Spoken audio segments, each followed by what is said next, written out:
I'm early to my own live, so I'm very proud of myself. I'm officially 2 minutes early and I have wine. You might be thinking it must be near the middle of the day in Mexico. It is. However, I decided that because this is a pub and it would be a bit lame if I turned up with a bloody coconut water, that I best join you in drinking. I do apologise I apologise for all sorts. Well, I don't apologise for anything I've ever said. Obviously, that would be ridiculous.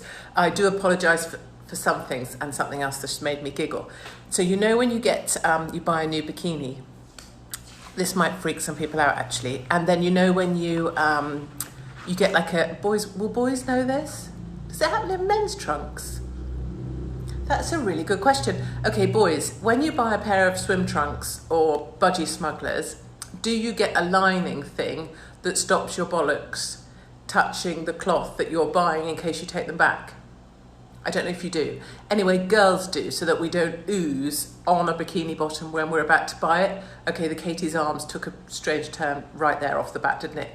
Anyway, stuck to my kitchen table here in Mexico that was probably cultural appropriation right there, is the sticky bit out of my bikini bottom, and it just caught my eye.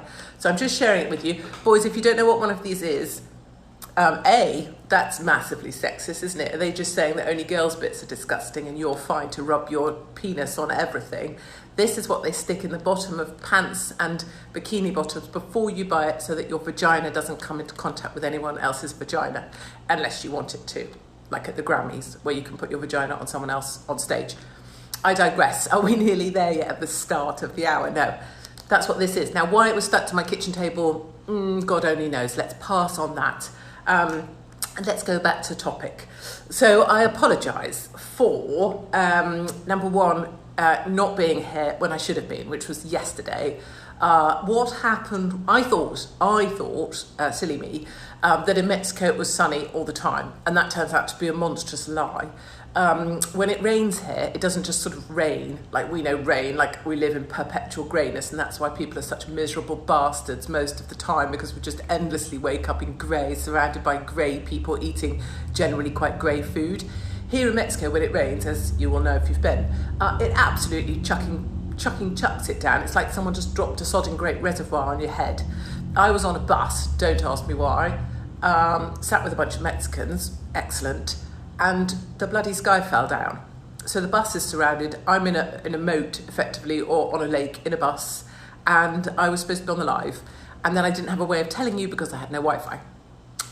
The man next to me on the bus was carrying a chicken, and so for 4 hours, which I was stuck on the bus journey for, I was sat next to a man and his chicken, which was a new experience for me, but I kind of loved it, so apologies for not being here. And cheers to everybody for supporting this. Cheers to everybody supporting the Katie's Arms. I think it's great, actually. And I think what we'll do when we're allowed, also screw being allowed, is we will make corners of bars the Katie's Arms. I'll just turn up there, essentially. And then anybody that wants to can also come. Clearly, in Wales and other places, they'll try and ban that, because I will instantly turn you into an Islamophobic, misogynist, sexist figure of hate. But I think we'll definitely have Katie's Arms corners. And I am going to get in touch with Tim from Spoons, who I know, and see if he'll let us set up a Katie's Arms amongst Wetherspoons. Because A, it'll be cheap, and B, I'm quite cheap, and C, we can all have a laugh. Right, wait one. I also have to correct the record, because clearly we can't be having libel or defamation against me, because I am the queen of libel and defamation, in the sense that I've been taken to court for it and lost my home. Anywho, that's what can happen over a tweet if you're on the wrong side politically in the UK. It is absolutely defamation that people were suggesting last week I was drunk or had had a few drinks. People said I had been on the tequila. And actually, if I was, brilliant, go me, and sobbed a lot of you. But I wasn't. So my theory there is, when you get out of the absolutely catastrophically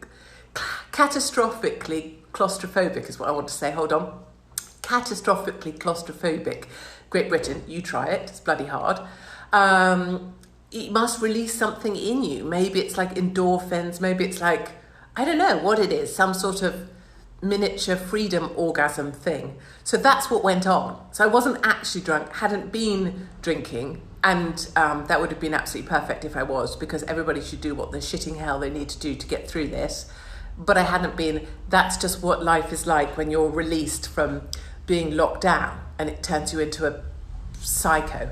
Now, one of the great things about being here, amongst many other great things, we're all going to come here. Mexico is absolutely where everyone must come immediately. It's brilliant.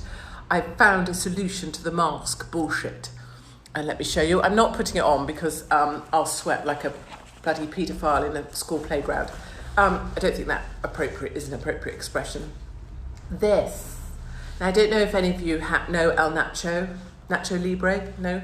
I'm going out into the wilderness. Oh, stretchy pants? No? Losing everyone? Alone in this?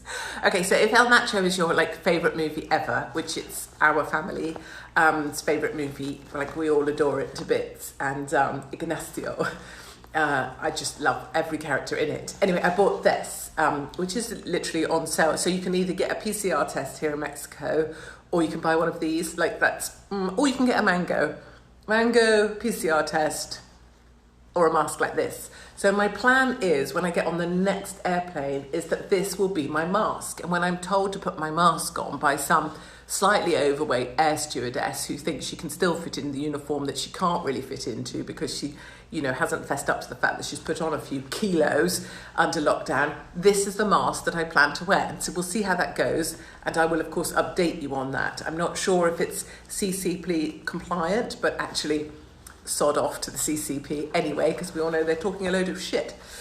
I just met a lovely we're supposed to do questions now. Can we remember that? I hope so. Although we did try and do questions last week at the Katie's Arms, as you'll remember, and it was essentially just a load of people either perving, trying to get me to give them a blowjob, or asking if I'll marry them or sleep with them. And that continued for quite a long time after the Katie's Arms closed. I will try and go to questions. So do put your questions there. But if they just involve sex or sexual positions, I don't know, maybe also think of something else to ask me as well, as in addition to, because, it's good to chat about other stuff, isn't it? Just as opposed to just your sexual frustrations that you might have during lockdown. I met a lovely lady today in the street here in this fishing village that I'm in. And brilliantly, actually, as I've gone about the place, I've met quite a lot of people that either know me or recognise me or, want to say hello. That is one of the really great things about, I want to say one of the great things about being me. One of the great things about being me, one of the great things about being a little bit known is that it takes away a lot of the British shyness that we have. So if you saw a stranger in the street and maybe wanted to speak to them, you might not, so they don't look like a weird stalker.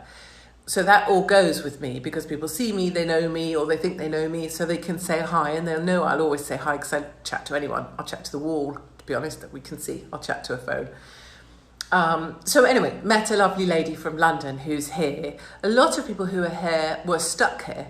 So they were travelling to Brazil or wherever, and then lockdown happened and they ended up being stuck almost on the right side of things, because how brilliant to end up stuck in Brazil or wherever. So occasionally I'm going about the place and there's just, oi, hop kids, oi, Katie. Happened today with a lovely lady who's here. And she's invited me to her CrossFit class, which I'm excited about because then we can compare biceps, or I don't know, what do people do at CrossFit? Obsessively CrossFit something. Climb walls, do handstands, jump up and down in boxes, whatever. So we're talking about that. I'm agreeing to go to CrossFit class with her. And she just casually says, I'll pedal there on my bike. And it's, freaking early in the morning because all people that do PT are psychopaths. And I'm pedaling there on my bike. She said, so just watch out for the crocodile. Sorry, pardon, what? Just watch out for the crocodile. So just outside where I'm going to go and do CrossFit here in Mexico, there's a fucking great crocodile. He's supposed to be 8 meters long. He just hangs outside the CrossFit studio. I mean, I think that crocodile's probably a bit of an arse because CrossFit people are quite thin usually, or skinny, or lean. They go into that whole lean thing. So I not think he's going to get much for his money. But anyway, I'm going to go to CrossFit and I'm going to be careful of the crocodile. Enough. That's my Mexican update for you. Now, much more importantly, I wanted to talk to you about today in the UK and how much I love everybody who is at the protest or has been at the protest, or even if you thought about being at the protest but couldn't quite make the protest. I just love you. Thank you, thank you, thank you, thank you to everybody. Not that you weren't for me, but I'm just going to thank you anyway. To everybody who went to Hyde Park and gathered and is maybe still out there protesting, or not even so much protesting, but just being together to show that lockdown is utter bullshit, that you don't want to be locked down, that you don't believe in face masks, but don't mind if someone else does, and that you just want to be free and get back to life as you know it. I just love all of you that have gone or supported people that have gone or have passed on great messages. Please do this. To somebody that's gone, just say thank you. Just let them know that it mattered to you, and let them know that what they've done has really made you feel better, because that's such the important thing. So many people email me telling me that they feel like they're on their own, that they're alone. Look at the crowds. People will play it down and say there was a handful of people. They always do that shit with stuff that isn't left wing or some sort of, Black Lives Matter march. So many people who took, it costs a lot of money to get to London. It's a freaking effort to get to London. You could have got arrested getting to that, and people still showed up. That's the people. That's Britain that I know and love. That's the British people that I could just, cuddle to death. They're the same people that went out and voted Brexit despite being told not to. It doesn't matter about the politics of it. It's just the honesty of the damn thing. These are the people I know are out there, and I keep trying to tell people you're not on your own, because look how many they are. And they were just joyous. They're singing, they're laughing, they're chanting, and you know very well that the thing is they're going to be looking around that street, feeling better, because they realise that they're not the only one thinking the way they're thinking. And when your family and friends and chat group make you feel like you're the only one, you're not. Play them the bloody footage of Hyde Park and wait, if I'm just the mad one, who are all these people? These people want to make their own choices as well. Thank you very much to my girlfriend also for this. You do you. I prefer it to the sort of feminazi t-shirts that say, go fuck yourself, or I don't know, what do they say? My vagina's made of steel. Is it? I don't need to know that shit. Maybe it is, darling, but just, don't tell everybody and don't put it on a t-shirt. You do you. Kind of the perfect messaging for our time, which is, I don't really give a shit what you want to do with your life as long as you're not violating or hurting someone else. You do you and let me do me. And I think that probably applies to a great deal of us here at the Katie's Arms. So yes, thank you for this. And thank you to every single person who went out and walked, marched. You can call it a protest, but it's not really. It's just a bunch of people getting together to feel better. That's what that is. It's not really a protest, because we're all sick of protests, right? If I hear about another protest, probably poke my eye out with a blunt spoon. It's not really a protest. It's people gathering to feel better. And we'd probably do it in a pub if we were allowed. That's why we're sat here, right? We wouldn't go for a walk from Hyde Park and pay a train fare and be, have to get back at the end of the day. We just go to the pub. But because Boris Johnson potato in a wig, you utter twat, you're not opening the pubs. We have to go for a walk together to feel a bit better. So the main message there, open up the bloody pubs. So thank you to anybody and everybody pushing out messages, supporting people doing that. I think really important things. It shows we're not on our own, as we've discussed. I think it's really important that it rejects the narrative, or so this shit that we're being told all the time by the BBC, by the presenter, by Zoe Ball, this person, that person, look, here's a man dancing in the street because he's so happy he had his friggin' vaccine. Here's a man who just happened to bring his cello along to have his pissing vaccine, and now he's going to give us a cello pissing concerto because he's so happy he had the vaccine. Jesus Christ, we're so surrounded by that the idea that you can have this other thing going on, this walk from Hyde Park to show that there is something else going on. There's another story. You're just not allowed to hear it. It's just brilliant. So I've really loved that. I also think it's when they organise the next one, and I will obviously push that messaging out as hard as I can. I'd bloody love to be there. I feel bad that I'm not there. I feel guilty, if that helps anybody, that I'm in Mexico and not at that protest to cuddle everybody. I'm cuddling people here. Does that help? I'm cuddling Mexicans? No? Okay. Anyway, when I get back, I'll be there at the next one. If it's me and Piers Corbyn together, that'll be a right laugh. I worry about his facial hair, just because facial hair always reminds me of Velcro, and I just worry that someone's going to Velcro themselves, like to my nipple hair or armpits or leg hair or something. That I've always had that about beards. It's probably not accurate or true or biologically representative. But I do worry about that. Anyway, I will be at the protest as soon as I'm back, and I will cuddle everybody and smear myself up against everybody, including Piers Corbyn, if that's what's required. So that's what I wanted to say about that. I wanted to also talk about, I just saw Comic Relief happened. I imagine it was about as funny as frickin' my mother-in-law, and she's dead. That was funny as Ebola. I saw that there was some criticism of Amanda as well. I can understand that too. We'll park that, I think. Other than that, I can tell you, in real life, she does honestly look like a lollipop. So there's a talk, isn't it, about skinny people looking like lollipops. It's really, really true. And you have no concept of it if you're like a normal person like me or you or the next lady you meet in Tesco's or Sainsbury's. That's no concept of it. These people that you see on your TV screens, they are properly like lollipops. Like, you know, if you took a pen and just put a massive circle on the end, that's what famous people actually look like in real life, because their bodies are so tiny that it makes their head look massive, and you do wonder how they don't fall over as they walk. Also, the inability to speak is when you had Botox done too quickly before you went on TV, because you got paranoid that you're going to look old. So that's why people can't speak and they lose the ability to move their mouths. Some people have been asking as well, I noticed, as well as accusing me a bit of being an old drunk, some people have been accusing me of having a lip job. A, when would I have had time to have a freaking lip job done? Like I know I'm in Mexico, but I am quite busy. And B, no, I haven't. Look, would you have these wrinkles or this nose or whatever if you were going to have work done, or these tiny boobs? No, you'd probably have these and that. And so I haven't had work done. I think my lips maybe, I don't know, maybe they're closer to the camera than they used to be. Maybe it's like a perspective thing.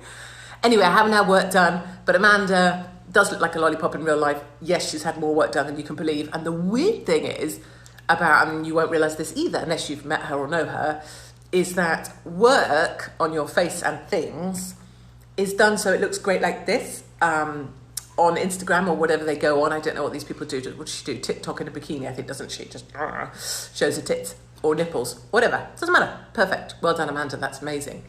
But the thing is, when you see them in real life, they actually look weird. So it's on camera, they look kind of great and in a dress and whatever, but in real life, they look kind of weird. So that's the Amanda Holden backstory. People have been asking me for this gossip, which I feel a bit bad about, because these are things that I just know.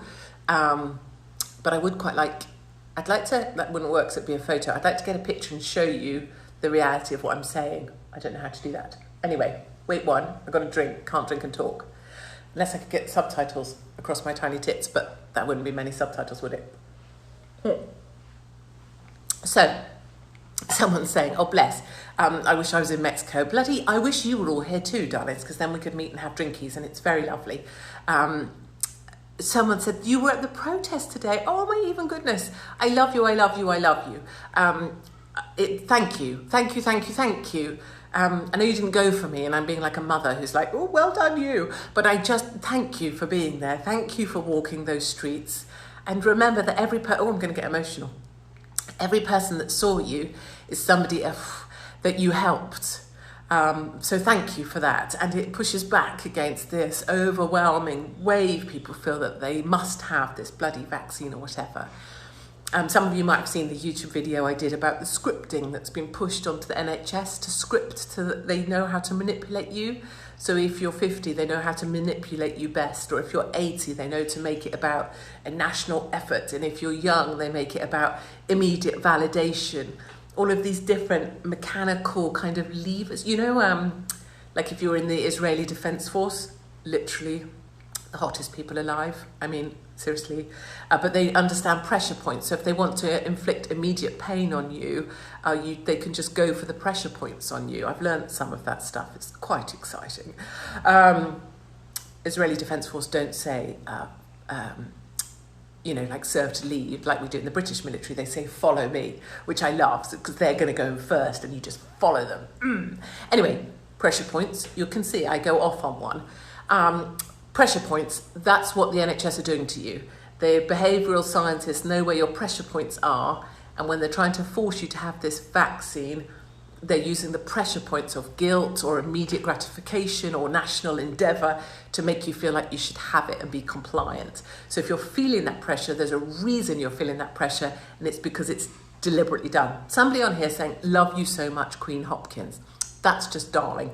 Thank you very much. I appreciate it. You're all too good to me, and I probably don't thank you as much as I should. Instagram's become really important to me.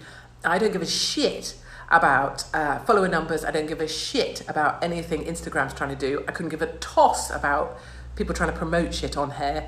I just love this group of us because I think it's really helpful for other people to connect with people who think the same as them or different to them, or are open to thinking anything, or just want you to get the frick on with your life. And if your life's gone to rat shit, we'll also be pretty supportive of that as well, because no one's damn perfect. I've cocked up more things than most people, as we all acknowledge. I'm pretty proud of those things, actually. And I believe that the more naughty things you've done in life, and by naughty I can mean from being, sort of facing prison as I was, to being arrested as I have been, to taking someone else's husband as I have on numerous occasions. We can all do very naughty things, but I think the only people that are perfect are people that hide those. And I haven't really hidden any of that. I am working on the new book, and the reason I'm talking about this is because people ask me when they're going to be a new Rude, and Rude 2 is ruder, so we need to find a title for it. I will be getting you guys to help me by giving me the worst criticisms you can, because we put those on the cover, because I can't bear people that have books that go, oh my god, this person's so fantastic and this book's just great. I mean, fuck that. Much better to write, Katie's a complete twat, but we love her. That'll be pretty awesome. And so anyway, I'm writing the damn book, and I'm sending it in to a guy who's helping with my spellings, because I'm an arse. And he wrote back the other day and asked to speak to me, and he said, Katie, look, I think you've got quite a lot of unresolved issues, and I don't know whether you want to put those issues all down in a book. And I was like, yes, of course I do. That's the whole point. That's what Rude was. That's what Ruder will be. It's just all my worst bits, and I share them so that people can either feel better about themselves or avoid them. Anyway, that's what's gone on, but the editor got scared about how many issues I have. Congratulations, I'm just looking at everybody who's either got through a whole bottle of wine, proud, or are well on their way. Somebody here saying, yes, Nacho. Hold on, Nacho is just here. Maybe we could do next week in this, although I'll be sweating my absolute tits off. Right, hold on, I'm going to try and do questions. This could go tits up because I could probably smash my phone on this lovely Mexican floor.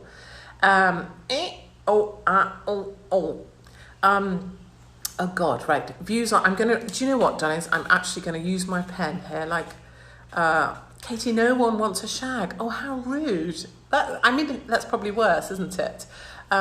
So a couple of things I want to say. Number one, thoughts on Richard Tice. We'll do that. Thoughts on Boris's flat refurbishment. What an arsehole. Seriously, that girlfriend, I wouldn't want her to meet me anytime soon. Especially not with her pressure points on show, because she might feel some pain. I don't mean that as an intimidation or a threat or anyway a reason to take down my Instagram, but that bird looks like she's never really lived it, does she?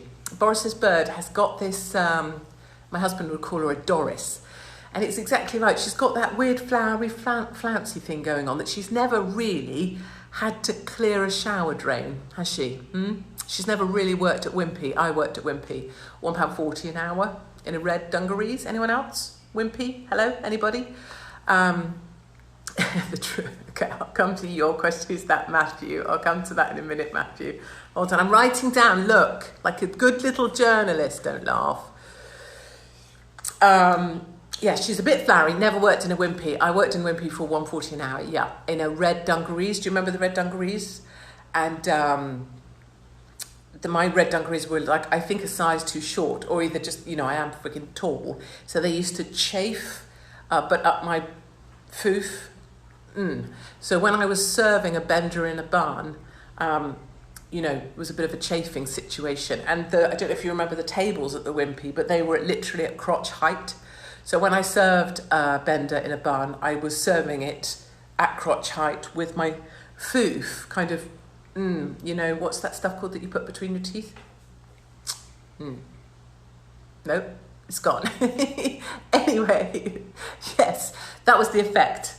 Okay, we don't need to go into that. We were talking about Boris's girlfriend. She's never worked in the Wimpy, has she? She's never worked in McDonald's, has she? She's never cleaned a toilet or a shower drain. And that, I think, is the problem behind why she wants wallpaper that has, like, gold in it. No bastard should be paying for that. Conservative donors are paying for that, and they're doing it so they get the chance to blow Boris. That's how the system works. That's the system in the newspapers, that's the system in government, that's the system. Whoever's got the most cash, whoever gets the closest to giving Boris a blowjob, pays for shit that they want, including his girlfriend, and they get a sniff at power or a sniff at contracts. That's just the system. Anyway, not to be bitter. Have Piers Morgan and I got engaged? No, he has a tiny willy. And point B, he's really fat. And tiny willies, fat boys. I've told you before, can't do that. Richard Tice is a concern to me. The only person on the planet who thinks he's more fabulous than Richard Tice is Richard Tice when he's looking in a mirror. Richard Tice is so in love with himself. I can't tell you, he just thinks he's absolutely superb. The idea that he'll be a leader of anything, no, he just wants people to love him. He wanted to be Farage. He knows he's better looking than Farage, who has shit teeth and bad breath. I know Katie Price said I had bad breath, But no, Richard Tice is just an ego on a stick, and he has hair. And that's so often the way with older men. If they still got hair, they think they're hot. He's not. He'd bore you shitless within 1 second because he only wants to know things that are about him. And that's the problem with the mayoral race as well. If you have a look at the mayoral race, have a look at the contenders. I tell you, we could do a really good parody of it. It is basically The Apprentice, but like a shit version. It's got so many people who want to be famous and have their 5 minutes in the limelight. And I know I sound like a bit like a hypocrite, but I can see it in others. So all these boys who want to basically willy wave, Fox, Tice, whomever, Curtin, who the frick else is running? Who isn't running? I'd love to see the mayoral candidates going across that bloody bridge I had to walk over. Dong da dong da dong da dong da dong da dong da dong da dong da. And then you'd have, and then London the search is on. Looks for its new mayor. The search is on. Dong da dong da dong da dong da dong da dong da dong. And then you could have like the guy from London Real bouncing along his empty suitcase behind him, and then Lawrence Fox with a cigarette with freedom tattooed on his arm. He's a character. So, you could basically make a brilliant version of The Apprentice with all the mayoral candidates and like the twat Sadiq Khan, except you'd have to get the camera, if I was working camera, and then if you're going to film Sadiq Khan, you'd have to go down to like knee high because he's such a short twat. In fact, instead of a suitcase, like apprentices have those shit suitcases that are empty, he would have one of those shitty little suitcases called that children have in airports. I can't remember the name of them anymore. They basically ride on them. Everyone thought it was a great Trunky. I don't like that name because I've got a big nose. Trunky. And so the Trunky used to be a great idea, and all you see now is mothers bloody pulling them through airports because the kids don't give a shit. Sadiq Khan on The Apprentice would need a Trunky. There's the comedy right there. Everybody on here is saying, thank you to everybody who went to the protest today. People are saying they were there. People are saying they are proud of everybody there today. People are saying they were emotional for the people that turned. If you went to that protest today, people on here, and therefore people out there, bloody love you. And if you wondered if it was the right thing to do or could you afford it, I bloody love that you went. And people, my mother is working so hard to save people, and now what's she going to do with all these protesters? For Christ's sake, I'm so done with the NHS heroes bollocks. Never went clapping at the sky. Clapping at the sky was a load of bollocks, and I'm so thrilled to see people out there walking instead of clapping at the pissing sky. And I think a few too many people got a bit too carried away about being called heroes for doing the job they were bloody well paid to do. And a bunch of small business owners would bloody well love to still have jobs to go to, but they don't have them because they're not on cushy public sector jobs with cushy pensions. Sorry, did I rant there? I apologise for that. Right, Katie. The fact we need to protest to leave our own house, isn't that it? So we just have a couple more minutes here. I'm determined not to bore people to death at the Katie's Arms at any time soon. This episode really is, or this, whatever this is, what is this? This rant, this old lady ranting with wine, is a big cheers. Cheers to everybody who protest. Seriously, it gets me going every time, and it isn't the wine. Thank you to everybody who put their little feet on the floor today in London and made the cameras recognise there's another conversation in the UK that is not supportive of the lockdown. I will do anything for any of you at any time to say thank you. Thank you to everybody for joining in, for your support, for your funny comments, for your sort of ribbing at me, which I think is very important. We all still have to find a way not only to remember we're all together, we all still have to find a way to laugh at and with each other and laugh at ourselves, because one of the things they tried to push out of us was our sense of fun. The shit they think is funny is comic relief, and that's about as funny as my dead mother-in-law or Ebola. So thank you all so very much. I will try so hard to be much more where I said I was going to be next week. I actually don't know where that is just yet. If it's on a bus surrounded by water next to a man with a chicken that he's about to kill, I'll let you know. But let's try and do this again. Let's try and go for 8 o'clock next Friday, so the normal time. And then if any of you need anything or want to get in touch or I can help anybody, Katie at katiehopkins.co.uk, Katie at katiehopkins.co.uk. And I'm still pushing out the cameos for anybody who's down. You can find me on Cameo. The money goes to the people that cured me from my epilepsy, so I'm not trying to push some weird thing. I just mean if anybody needs a Hopkins hug or some piss taken out of them, I'm your woman. So thank you to everybody. I will see you next week here at the Katie's Arms. And we will find a place in a pub, and we will make this happen in real life as well. So thank you all very much indeed for joining me. And fuck staying safe, darlings. Get out there, take risks, live, laugh, love.